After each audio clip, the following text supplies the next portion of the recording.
दोस्तों, यदि आप टेली प्राइम सॉफ्टवेयर में बेहद आसानी के साथ कार्य करना सीखना चाहते हैं, जीएसटी से रिलेटेड जानकारी लेना चाहते हैं, तो इस संबंध में मेरे चैनल पर जो वीडियो अपलोड है उनको देखकर जानकारी ले सकते हैं, ज्ञान अर्जन कर सकते हैं, सीख सकते हैं। इसके अलावा चैनल पर आगे अपलोड होने वाली वीडियो का नोटिफिकेशन चाहते हैं तो चैनल को सब्सक्राइब करके बेल आइकन को प्रेस करके ऑल पर भी क्लिक कर दें। तो चलिए दोस्तों, देखते हैं कि आज हम क्या सीखने जाएंगे। आज का हमारा टॉपिक क्या रहेगा। दोस्तों, आज हम बात करेंगे QRMP स्कीम में पेमेंट मेथड के बारे में। दोस्तों, जो भी जीएसटी में रेगुलर रजिस्टर्ड हैं और जिनका टर्नओवर प्रीवियस फाइनेंशियल ईयर 2019-20 में 5 करोड़ रुपए तक रहा था, उनको यदि जीएसटी पोर्टल द्वारा क्वार्टरली रिटर्न में रख दिया गया है, यानी QRMP स्कीम में रख दिया गया है, या उन्होंने स्वयं QRMP स्कीम को ऑप्ट किया है ना, तो वो सारे के सारे टैक्स पेयर अपनी GSTR 3V रिटर्न जनवरी टू मार्च 2021 क्वार्टर की क्वार्टरली बेसिस पर फाइल करेंगे अप्रैल की 22 या 24 तारीख तक। लेकिन दोस्तों, वे अपनी GSTR 3V रिटर्न तो क्वार्टरली बेसिस पर फाइल करेंगे जनवरी टू मार्च 21 क्वार्टर के लिए, लेकिन उनको पेमेंट जो है वो मंथली बेसिस पर ही करना है।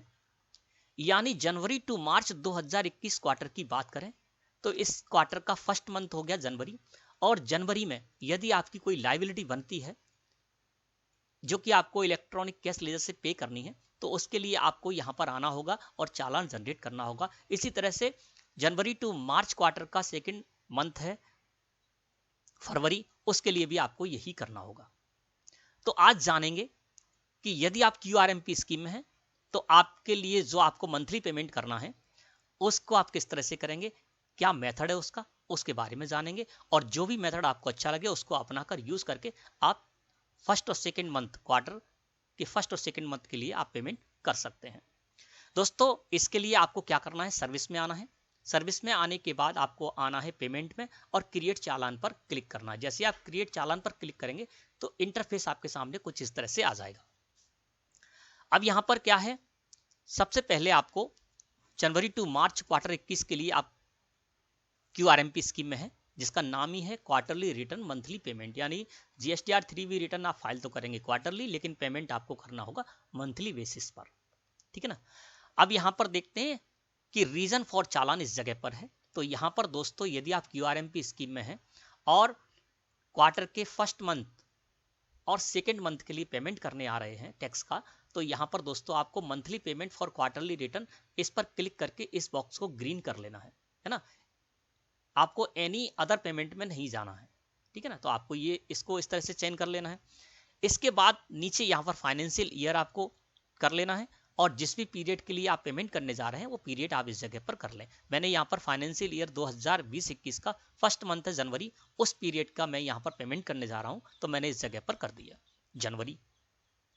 अब नीचे देखते हैं तो यहाँ पर है चालान टाइप। अब इस जगह दोस्तों दो मेथड है, यानी आप QRMP स्कीम में है, अपनी GSTR 3V return quarterly basis पर जनवरी टू मार्च क्वार्टर के लिए अप्रैल 22 या 24 तक फाइल करेंगे, लेकिन मंथली बेसिस पर आपको पेमेंट करना है। फर्स्ट मंथ और सेकंड मंथ के लिए, क्वार्टर के जो फर्स्ट मंथ और सेकंड मंथ होगा उसके लिए आपको पेमेंट करना है। तो आपने यहां तक आ गए। अब यहां पर है चालान टाइप। तो जो आप पेमेंट करेंगे मंथली बेसिस पर, उसके लिए आपके पास दो मेथड है। फर्स्ट मेथड यहां पर है 35% चालान, और दूसरा मेथड है चालान ऑन सेल्फ असेसमेंट बेसिस।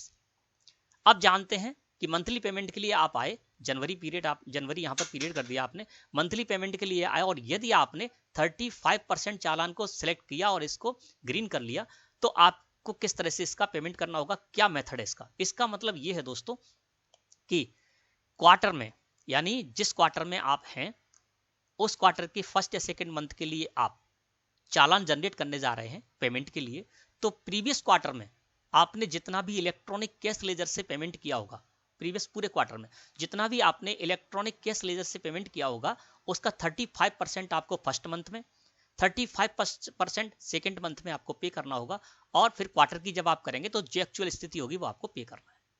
लेकिन अभी की यदि बात करें तो अभी प्रीवियस क्वार्टर की बात कही गई, यानी प्रीवियस क्वार्टर में जो आपने इलेक्ट्रॉनिक कैश लेजर से पे किया होगा, लेकिन इससे पहले जो क्वार्टर था तो उस क्वार्टर में किसी ने भी क्वार्टरली रिटर्न तो फाइल की नहीं थी जीएसटीआर 3 यानी दिसंबर पीरियड की यदि बात करें, इससे प्रीवियस पीरियड कौन सा था, दिसंबर। तो दिसंबर में सारे रेगुलर रजिस्टर्ड थे, उनने सभी ने क्या किया था, जीएसटीआर 3 रिटर्न को मंथली बेसिस पर ही फाइल किया था।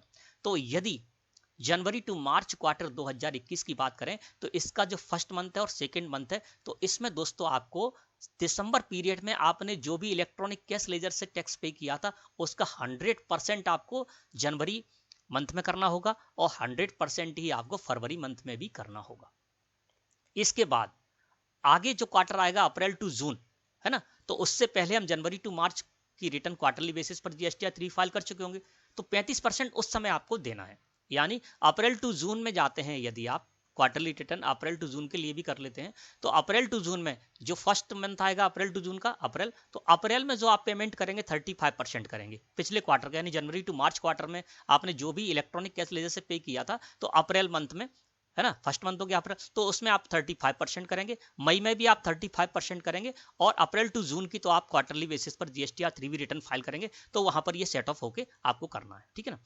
तो फर्स्ट जो मेथड है इसका वो है 35% चालान, तो आपको समझ में आ गया होगा। यदि आप यहाँ पर मंथली पेमेंट और क्वार्टरली रिटर्न कर देते हैं और यहाँ पर 35% चालान को कर देते हैं और जनवरी पीरियड की आप जनवरी पीरियड का आप पेमेंट करने जाते हैं, है ना, जो कि आपको फरवरी मंथ में 25 तारीख तक आपको करना है और फरवरी मंथ के लिए आपको मार्च 25 तक करना है, ठीक है ना, तो ये आपकी डेट रहेगी। तो जनवरी मंथ के लिए आप जो चालान जनरेट करेंगे, जो पेमेंट करने जाएंगे ना, और इसमें यदि आपने 35% चालान कर दिया तो आपने दिसंबर पीरियड में जो भी इलेक्ट्रॉनिक कैश लेजर से टैक्स पे किया था सीजीएसटी, एसजीएसटी, आईजीएसटी के हेड में, तो वो 100% यानी उतना का उतना ही आपको जनवरी में करना है आपको पेमेंट, और उतना ही आपको फरवरी में भी करना है। तो ये आपको समझ में आ गया और ये आपके इलेक्ट्रॉनिक कैश लेजर में जाकर जमा हो जाएगा। जब आप जनवरी टू मार्च क्वार्टर की रिटर्न फाइल करने जाएंगे तो वहां पर एक्चुअल जो आपकी लायबिलिटी बनेगी उससे आपका इलेक्ट्रॉनिक कैश लेजर से वो सेटअप हो जाएगा, यानी फिर से आपको चालान जनरेट नहीं करना पड़ेगा और यदि कुछ और बचता है तो आप जनरेट कर लेंगे, है ना, ठीक है। तो ये आपको समझ में आ गया होगा। अब बात करते हैं सेकेंड मेथड। सेकेंड मेथड जो है वो किस तरह से कार्य करेगा वो समझते हैं। मैंने यहाँ पर monthly payment for quarterly return कर दिया और अब मैंने कर दिया चालान टाइप में जनवरी मंथ के लिए चालान ऑन सेल्फ असेसमेंट बेसिस। इसमें दोस्तों आपको क्या करना है कि जनवरी पीरियड यानी फर्स्ट और सेकंड मंथ के लिए आप इसको चयन करेंगे तो आपको सेल्फ असेसमेंट बेसिस पर ही अपना चालान जनरेट करना है। सेल्फ असेसमेंट मतलब क्या है, आपको स्वयं ही सब कुछ करना होगा इसमें, ठीक है ना। कैसे समझते हैं, जैसे मान लीजिए जनवरी टू मार्च 2021 क्वार्टर का पहला मंथ हो गया जनवरी, तो पेमेंट तो हमको मंथली बेसिस पर ही करना है। तो जनवरी मंथ में हमने क्या किया, जो भी हमारी एक्चुअल लायबिलिटी बनी और जो भी हमारी इनपुट टैक्स क्रेडिट है जनवरी मंथ में, उसको दोस्तों आपको मैनुअली सेट ऑफ कर लेना है, एडजस्ट कर लेना है। और एडजस्ट करने के बाद यदि इनपुट टैक्स क्रेडिट बच जाती है तो आपको कोई भी चालान यहां पर आकर पे नहीं करना है, कुछ भी आपको पेमेंट नहीं करना है, चालान आपको जनरेट नहीं करना है। समझ गए कि जनवरी पीरियड की, जनवरी मंथ है, पहला मंथ है जनवरी टू मार्च क्वार्टर का, उसमें जो भी आपकी एक्चुअल लायबिलिटी है, जो भी आपकी अवेलेबल आईटीसी है, उसको आप सेटअप कर लें और सेटअप करने के बाद आपकी सारी लायबिलिटी सेटअप हो जाती है उसी आईटीसी से, तो आपको कुछ भी पे नहीं करना है, आपको चालान जनरेट नहीं करना है, यहाँ आने की कोई जरूरत ही नहीं है। सेकेंड स्थिति बात करते हैं कि यदि जनवरी पीरियड में आपकी जो लायबिलिटी है और आईटीसी है, आपने लायबिलिटी और आईटीसी जनवरी पीरियड की आपस में सेटअप कर ली और सारी की सारी आईटीसी आपकी खत्म होगी सेटअप में और लायबिलिटी फिर भी आपकी बच गई, तो फिर आपको क्या करना है, अपने इलेक्ट्रॉनिक क्रेडिट लेजर को देखना है। यदि इलेक्ट्रॉनिक क्रेडिट लेजर में उतना अमाउंट है जिससे कि बची हुई आपकी लायबिलिटी एडजस्ट हो जाएगी, तब भी आपको कोई भी चालान जनरेट नहीं करना है। तीसरी स्थिति यह है कि जनवरी पीरियड में जो आपकी लायबिलिटी है, आईटीसी है, उसको आपने सेटअप कर लिया। सेटअप करने के बाद आपकी लायबिलिटी बची, उस लायबिलिटी को आपने इलेक्ट्रॉनिक क्रेडिट लेजर में जो अमाउंट था उससे सेटअप कर लिया और उसके बाद भी आपकी लायबिलिटी बच जाती है, तो उसके लिए क्या करना होगा, आपको चालान जनरेट करना होगा, इलेक्ट्रॉनिक कैश लेजर से पे करना होगा। लेकिन इलेक्ट्रॉनिक कैश लेजर में पहले से ही यदि उतना अमाउंट है जिससे कि आपकी बची हुई लायबिलिटी इलेक्ट्रॉनिक कैश लेजर में जो अमाउंट है उससे सेटअप हो जाएगी, तब भी आपको कोई भी चालान जनरेट करने की जरूरत नहीं है। लेकिन यदि आपकी जो एक्चुअल लायबिलिटी है, आपने अपनी आईटीसी जो जनवरी मंथ की थी है ना, उससे आपने सेटअप कर लिया। सेटअप करने के बाद आपकी लाइबिलिटी बची, और लाइबिलिटी जो बची आपकी, उससे आपने क्या किया, इलेक्ट्रॉनिक कैश लेजर में जो अमाउंट था उससे भी सेटअप कर लिया। और उसके बाद भी यदि आपकी लाइबिलिटी बचती है और इलेक्ट्रॉनिक कैश लेजर में कोई भी अमाउंट नहीं है, तो जो लाइबिलिटी आपकी बचेगी उतने का क्या करना है, उतने अमाउंट का आपको यहां पर आकर चालान जनरेट करना होगा और फिर उसको पेमेंट भी करना होगा।